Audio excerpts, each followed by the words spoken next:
चार रूपों में भगवान अवतरित हुए। कृत्वात्मानं चतुर्विधम। कल भगवान के प्राकट्य की लीला को आप सभी लोगों ने श्रवण किया। महारानी कौशल्या के सम्मुख भगवान प्रकट हुए और मां के कहने पर भगवान बालक बन गए। सुनि बचन सुजाना रोदन ठाकुर। और भगवान के प्रकट होने के 18 घंटे बाद महारानी कैकेयी ने सुंदर पुत्र को जन्म दिया। श्री भरत जी का अवतार। पुष्ये जातस्तु भरतः। पुनर्वसु नक्षत्र में श्री राम जी का अवतार हुआ और पुनर्वसु नक्षत्र जब समाप्त हो गया, पुष्य नक्षत्र आया तो पुष्य नक्षत्र में श्री भरत जी का प्रादुर्भाव हुआ। पुष्ये जातस्तु भरतः मीन लग्ने प्रसन्नधि। मीन लग्न में पुष्य नक्षत्र में भरत जी महाराज प्रकट हुए और जब पुष्य नक्षत्र समाप्त हुआ, श्लेषा नक्षत्र आया तो श्लेषा नक्षत्र में सुमित्रा जी ने सुंदर दो पुत्रों को जन्म दिया। भरत जी के जन्म के 6 घंटे बाद लक्ष्मण जी का और शत्रुघ्न जी का प्रादुर्भाव होता है। सार्पे जातौ तु सौमित्री कुलीरेभ्युदिते रबौ। सार्पे जातौ तु सौमित्री। सार्प नक्षत्र, जिस नक्षत्र के देवता सर्प हैं उस नक्षत्र को सार्प कहा जाता है। श्लेषा नक्षत्र सार्प नक्षत्र है और इसी नक्षत्र में लक्ष्मण जी का अवतार हुआ, क्योंकि लक्ष्मण जी भी शेषावतार हैं, सर्पस्वरूप है, इसीलिए श्लेषा नक्षत्र में अवतरित। और श्लेषा का एक अर्थ है श्लिष्ट। श्लिष्ट माने जुड़ा हुआ, इसीलिए जुड़वा बालक पैदा हुए। शत्रुघ्न और लक्ष्मण जुड़वा पैदा हुए।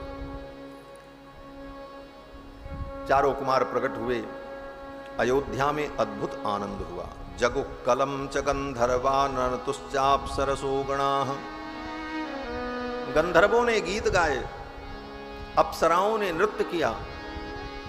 देवान दुंदुभयो नेदुः। देवताओं ने दुंदुभी बजाई। पुष्प वृष्टिश्चखात पतत। आकाश से पुष्प की वर्षा हुई और अयोध्या में तो परम आनंद हुआ। श्री दशरथ जी महाराज ने अपने सेवकों से कहा, बाजा बजाने वालों को बुलाओ, गीत गाने वालों को बुलाओ, महोत्सव बनाओ, खजाना खोल दो। दशरथ पुत्र जन्म सुनिकाना, मानहु ब्रह्मानंद समाना। परमानंद पूरी मन राजा, कहा बुलाए बजावो। अच्छा, दशरथ जी ने कहा, बाजा बजाने वाले आओ, गीत गाओ, उत्सव मनाओ, मेरे घर में बालक प्रकट हुआ। अब तो महाराज ये समाचार सुन करके दूर दूर से लोग चल चल करके अयोध्यापुरी आने लगे महाराज दशरथ को बधाई देने के लिए। अयोध्या के आसपास के वन प्रांत में, जंगलों में जो ऋषि मुनि महात्मा लोग साधना और तपस्या कर रहे थे, उनकी समाधि छूट गई। समाधि छूट गई। वृद्ध महात्माओं ने समाधि छोड़ दी। एक दूसरे से पूछा कि हमने तो 1000 वर्ष की समाधि का संकल्प किया था, ये समाधि बीच में ही क्यों टूट गई? तो किसी अनुभवी संत ने कहा, महाराज समाधि का फल क्या है? तो कहते हैं समाधि का फल तो है भगवान का दर्शन। योग के माध्यम से यम नियम आसन प्राणायाम प्रत्याहार धारणा ध्यान समाधि, समाधि में जाकर के हम भगवान का अपने अंतःकरण में साक्षात्कार करते हैं। तो समाधि का फल है भगवान का साक्षात्कार। उन अनुभवी महात्मा ने कहा कि समाधि का फल है भगवान का साक्षात्कार, और वो समाधि का फल अयोध्या में 4 रूपों में प्रकट हो चुका है, तो अब समाधि की कोई जरूरत नहीं। जिस फल की प्राप्ति के लिए समाधि की आवश्यकता है, वो फल तो अयोध्या में प्रकट है, इसलिए अब समाधि की आवश्यकता नहीं है। हम लोग चल करके अयोध्या में भगवान का दर्शन करें।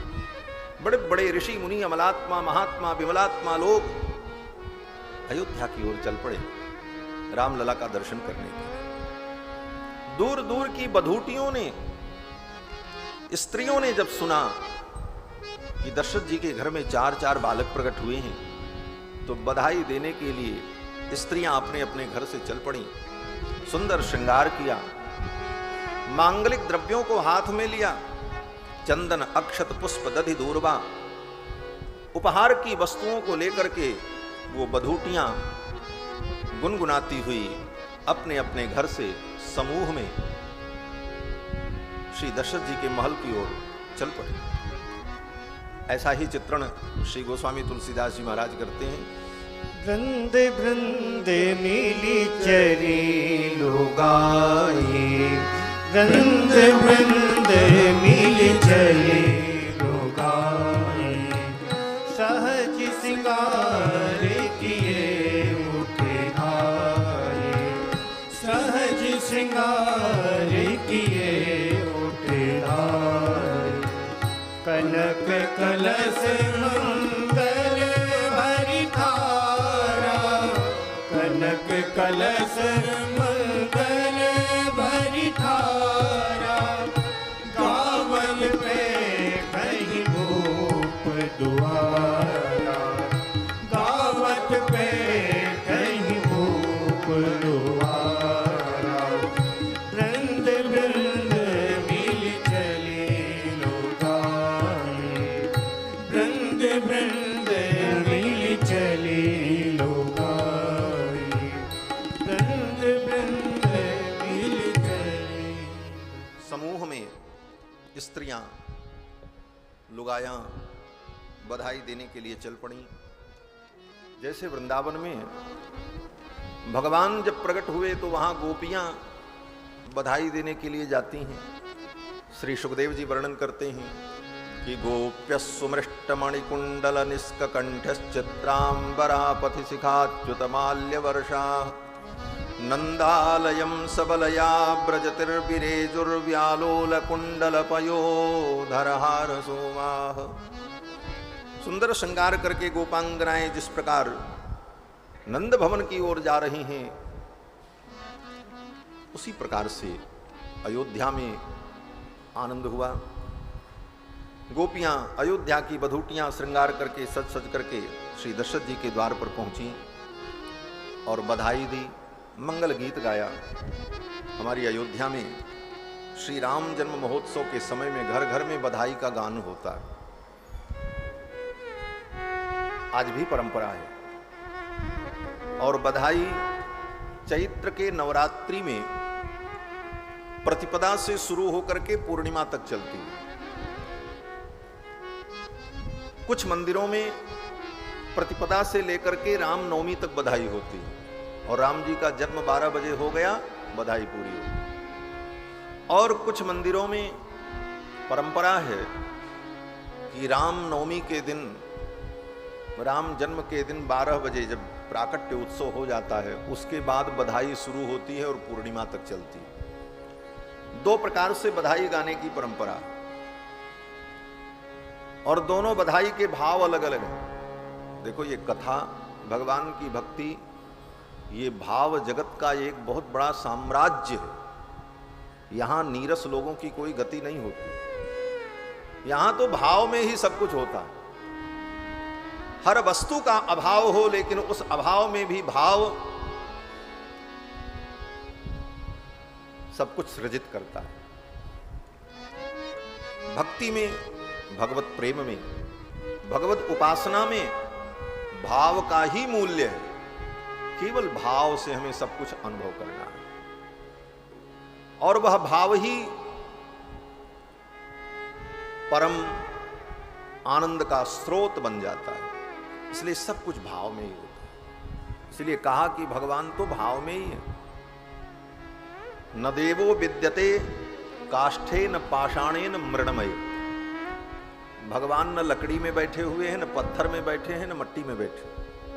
पत्थर की, लकड़ी की, काष्ठ की हम मूर्ति बना के पूजा करते हैं, तो उस लकड़ी, काष्ठ और पत्थर में भगवान नहीं। बोले तब बोले भावो ही विद्यते सर्वत्र तस्मात् भावो ही कारणम।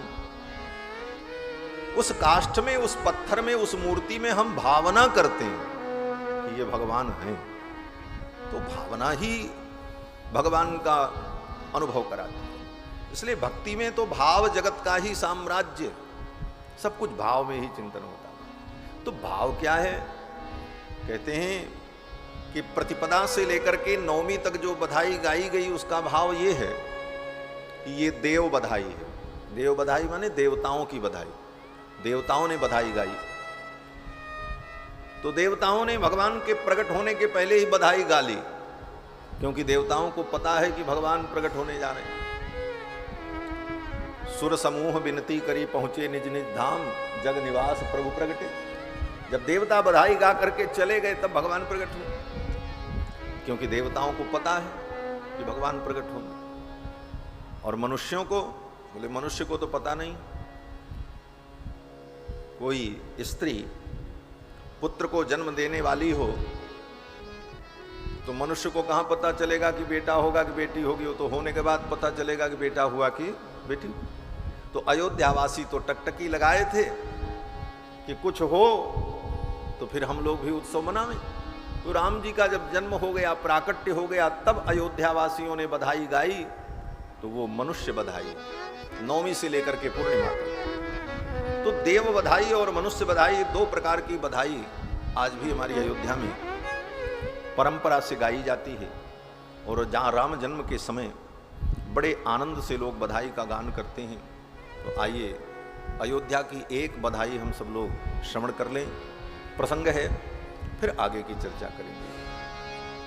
आंगने में बधैया बाजे, आंगने में बधैया बाजे, आंगने में बधैया बाजे, आंगने में बधैया बाजे, बधैया बाजे, बधैया बाजे, बधैया बाजे, बधैया बाजे, बधैया बाजे, बधैया बाजे, बधैया बाजे, बधैया बाजे, आंगने में बधैया बाजे, आंगने में बधैया बाजे, आंगने में बधैया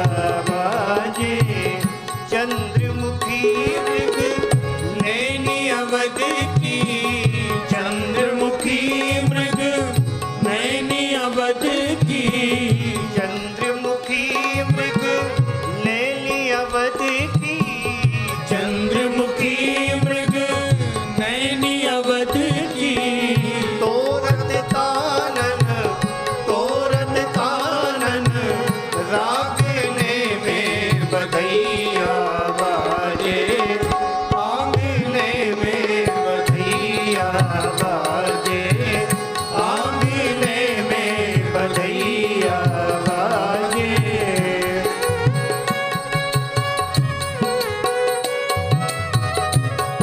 बधाई हो।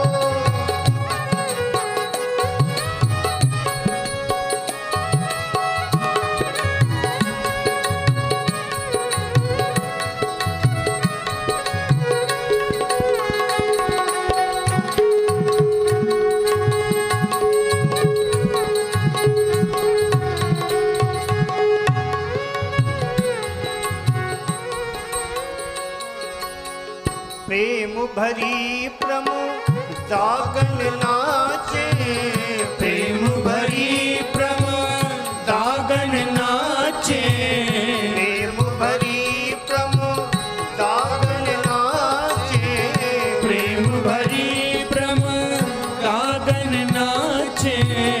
नूपुर बांधे, नूपुर बांधे, पायने में बधैया बाजे, आंगने में बधैया बाजे, आंगने में बधैया बाजे, आंगने में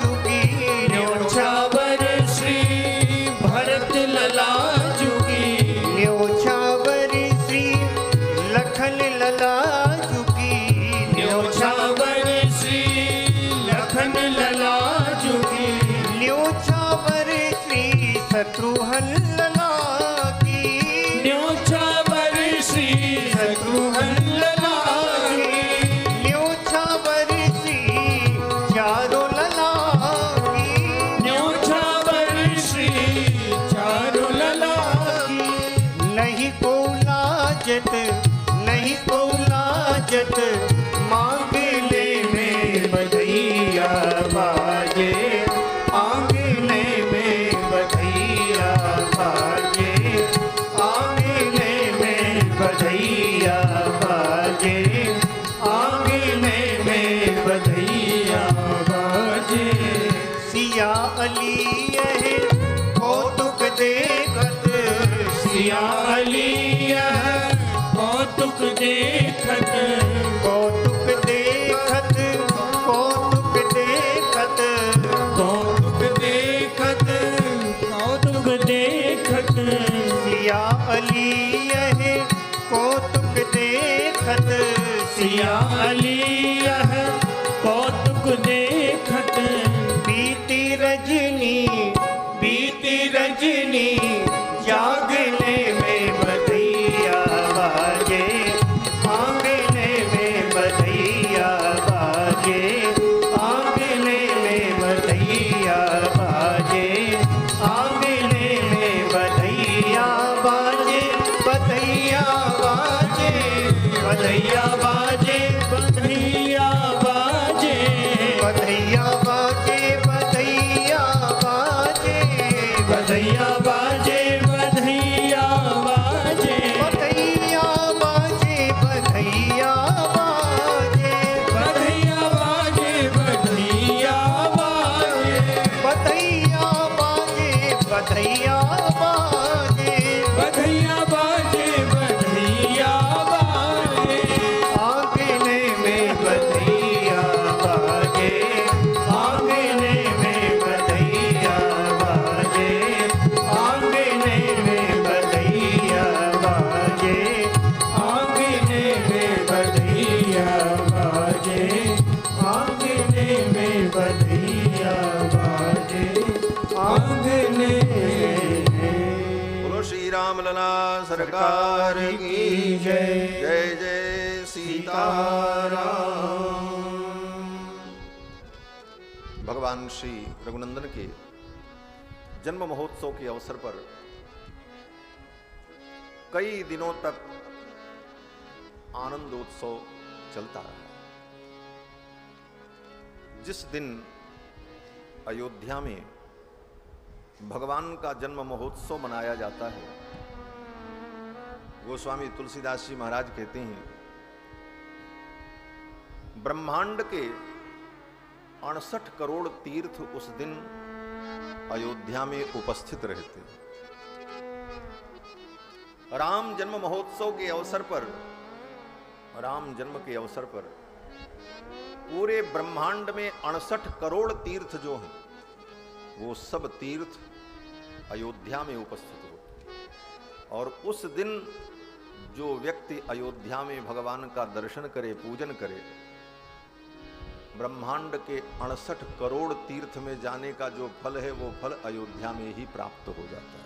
यही दिन राम जन्म श्रुति गावही यही दिन राम जन्म श्रुति गावही तीरथ सकल कहाँ चलिया वही तीरथ सकल कहाँ चलिया वही तीरथ सकल कहाँ चलिया वही तीरथ सकल कहाँ चलिया वही यही दिन राम जन्म श्रुति गावही यही दिन राम जन्म श्रुति गावही यही दिन राम जन्म जेहि दिन राम जन्म श्रुति गावई, तीर्थ सकल तहां चली। संपूर्ण तीर्थ उस समय अयोध्या में निवास किया। इसी भाव को संतों ने कहा कि कोटि कल्प काशी बसे, मथुरा कल्प हजार, और एक निमिष सरयू बसे, तुले न तुलसी। अयोध्या की अपूर्व महिमा है। भगवान श्री कृष्ण ने अवतार लिया। 125 वर्ष की लीला भगवान श्री कृष्ण की। 125 वर्ष में भगवान कुछ दिन मथुरा में रहे, कुछ दिन वृंदावन में रहे, कुछ दिन गोकुल में नंदगांव में रहे, कुछ वर्ष तक द्वारिका में रहे, कुछ दिन यात्राओं में रहे। कुल 125 वर्ष की लीला। और 125 वर्ष की लीला में जिन जिन स्थलों पर भगवान के चरणारविंद पड़े, उन स्थलों की इतनी महिमा है। वृंदावन, गोकुल, नंदगांव, मथुरा, द्वारिका, कुरुक्षेत्र। और आप विचार करो, जिस अयोध्या की पावन भूमि में 11,000 वर्ष तक रहकर भगवान श्री रघुनंदन ने प्रकट रूप में लीला की। 11,000 वर्ष, ये तो सीधा सीधा अर्थ में बता रहा। और श्रीमद् भागवत महापुराण के अनुसार अगर निर्णय करो तो वेदव्यास जी कहते हैं भगवान ने 13,000 वर्ष तक अयोध्या में राज्य किया। और श्रीमद् वाल्मीकि रामायण के प्रसिद्ध टीकाकार विद्वान के अनुसार अगर हम व्याख्या आपको बतावें तो उनके हिसाब से 33,000 वर्ष तक भगवान ने अयोध्या में राज्य किया। अब आप विचार करो, 33,000 वर्ष तक भगवान ने अयोध्या में राज्य किया। ये भी अर्थ आचार्यों ने ग्रहण किया। तो जिस भूमि पर भगवान ने इतने दिनों तक लीला की, उस अयोध्या की कितनी भी महिमा कही जाए कम। और इस समय तो अयोध्या नाम नगरी तत्रासी लोक विस्तृता। महर्षि वाल्मीकि जो कहते हैं रामायण में कि अयोध्या नाम नगरी तत्रासी लोक विस्तृता, उस समय भी त्रेता युग में अयोध्या नाम की नगरी को केवल पृथ्वी पर रहने वाले लोग नहीं, तीनों लोकों के प्राणी जानते थे कि अयोध्या नाम की कोई दिव्य नगरी भूमंडल पर है। अयोध्या नाम नगरी तत्रासी लोक विस्तृता, तीनों लोकों में अयोध्या की चर्चा थी। और आज भी तीनों लोकों की तो बात मैं क्या कहूं, अन्य लोकों में तो अयोध्या की चर्चा है ही है, लेकिन इस पृथ्वी पर बहुत से ऐसे देश होंगे जिस देश का नाम कितने लोगों को नहीं मालूम होगा। शायद दुनिया में आप किसी कोने में चले जाओ तो बहुत से ऐसे लोग मिलेंगे, उनसे अगर आप पूछो कि भारतवर्ष में उत्तर प्रदेश नाम का कोई प्रांत है तो शायद उनको न मालूम हो, लेकिन अगर ये पूछो कि अयोध्या कहाँ है तो जरूर बताएंगे कि भारतवर्ष में अयोध्या नाम की। आज भी सारे विश्व में अयोध्या को लोग जानते हैं। अयोध्या नाम नगरी तत्रासी लोक विस्तृता, ये पंक्ति त्रेता युग की है, महर्षि वाल्मीकि लिख रहे हैं। और आज ये चरितार्थ भी संपूर्ण लोक में लोग अयोध्या को जानते हैं। ऐसी दिव्य अयोध्यापुरी जहां 4-4 रूपों में भगवान प्रकट हुए। कई दिनों तक भगवान का जन्म महोत्सव चलता रहा, लोग आते रहे जाते रहे, बधाइयां देते रहे, और आने जाने वालों को दशरथ जी महाराज ने खूब दिया, खूब लुटाया। कितना दिया? महर्षि वाल्मीकि कहते हैं कि प्रदेयाश्च ददौ राजा सूत मागध वंदिनाम। सूत, मागध, बंदीजन, गायकजन जो लोग थे उनको दशरथ जी महाराज ने खूब दिया। ब्राह्मणेभ्यो ददौ वित्तम गोधनानि सहस्रशः। ब्राह्मणों को खूब वित्त दिया, दान किया, हजारों हजारों गायों का दान किया। इस प्रकार दशरथ जी महाराज ने खूब लुटाया। गोस्वामी तुलसीदास जी महाराज तो कहते हैं कि दशरथ जी ने अपना सर्वस्व दान कर दिया, और दशरथ जी ने ही नहीं, अयोध्या के सभी लोगों ने अपना सब कुछ दान कर दिया, लुटा दिया राम जी के जन्म महोत्सव में। सर्वस दान दीन सब काहू, और जेई पावा राखा नहीं काहू। जो पाया वो भी नहीं रखा, उसने भी लुटा दिया, ले जाओ। जितना कोष था खजाना, और उस खजाने में जितना माल था, कोष का जितना माल था सब लुटा दिया। तो माल कोष में ही इसको गा लीजिए। सर्वस दान दीन सब काहू, सर्वस दान दीन सब काहू। जेहि पावा राखा नहीं ताहू, जेहि पावा राखा नहीं ताहू। सर्वस दान दीन सब काहू, सर्वस दान दीन सब काहू, सर्वस दान दीन। सबको सब कुछ दिया, सर्वस दान दीन सब काहू, और जेई पावा राखा नहीं था। जो पाया वो भी अपने पास नहीं रखा, उसने भी लुटा दिया। एक बार हमारे पूज्य स्वामी जी महाराज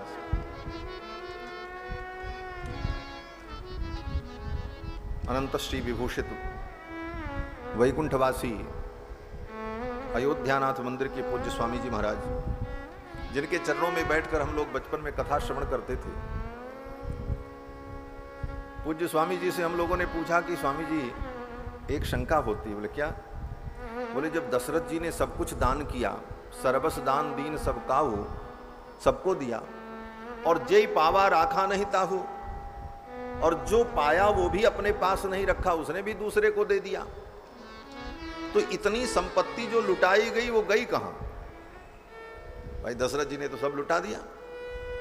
देत सबन मंदिर रितये, तुलसीदास जी कहते हैं कि दे दे करके लोगों ने अपने मंदिर को, अपने घर को खाली कर दिया। देत सबन मंदिर रितये, और तुलसीदास पुनि भरे देखियत राम कृपा चितवनी चितये। दे दे करके लोगों ने अपने घर को खाली कर दिया, खजाना खाली कर दिया, और फिर जाते हैं तो देखते हैं फिर भरा है, फिर निकाल करके लुटा रहे। इतना धन लुटाया गया तो सारी संपत्ति गई कहां? क्योंकि लेने वाले भी तो दूसरे को दे रहे थे, फिर वो तीसरे को दे देते। तो इतनी धन संपत्ति सब जो लुटाई गई वो कहां गई, कौन ले गया, इसका कोई हिसाब किताब? तो स्वामी जी एक पंक्ति कहा करते थे, वो पंक्ति किस कवि की है, किस विद्वान की रचना है, ये मुझे नहीं मालूम, लेकिन स्वामी जी कहते थे कि देखो जब राम जी का जन्म महोत्सव हुआ तो स्वर्ग से देवता लोग भी आकर के अयोध्या में खड़े थे राम जी का जन्मोत्सव देखने के लिए। उनको तो कुछ मिलना नहीं था देवताओं को, क्योंकि ये सौभाग्य तो अयोध्या वासियों को प्राप्त था। देवता तो दूर से खड़े होकर के इस आनंद का अनुभव कर रहे थे। उनकी हिम्मत भी नहीं थी कि रामलला को छू लें, अपनी गोद में उठा लें, रामलला के सन्निकट भी आ सके। तो वे देवता भगवान का जन्म महोत्सव देख रहे थे। तो अयोध्यावासी जब लुटाते थे, जो पाता वो भी लुटा देता, फेंक देता, दे देता, बोले ले जाओ।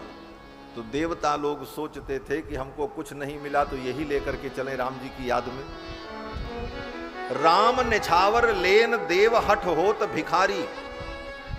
राम जी की न्यौछावर लेने के लिए देवता अयोध्या की गलियों में भिखारी बनकर के खड़े थे कि हमको राम जी की न्यौछावर मिल जाए तो इसी को पा करके मैं धन्य हो जाऊं।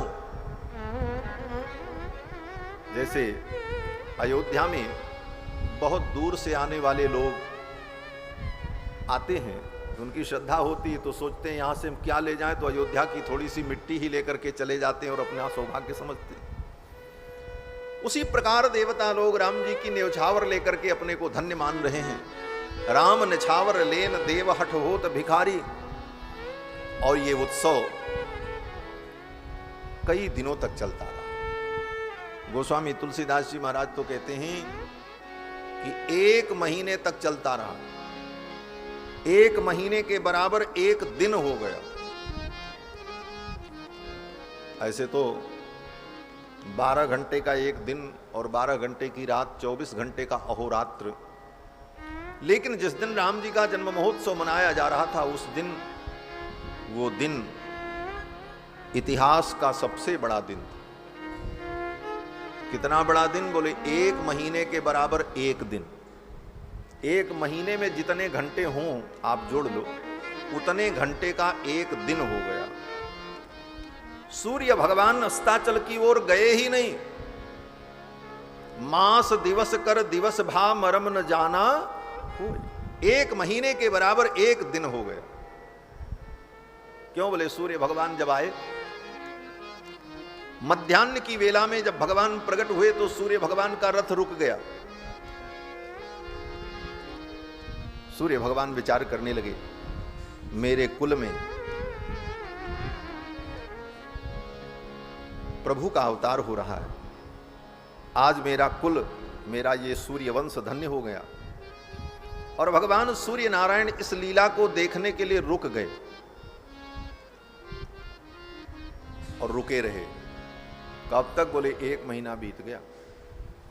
मास दिवस कर दिवस भा मरम न जाना कोय, रथ समेत रवि था के वो निशा कवन विधि। रात हुई ही नहीं, 1 महीने के बराबर दिन बना रहा। सूर्य भगवान रुके रहे और किसी को आनंद में पता नहीं चला कि इतना बड़ा दिन हो गया। क्योंकि आनंद के क्षणों में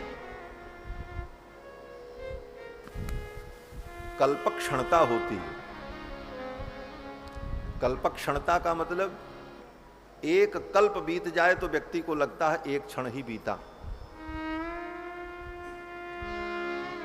आप आनंद की स्थिति में रहो तो 2-4 घंटे कब बीत जाते हैं पता ही नहीं चलता।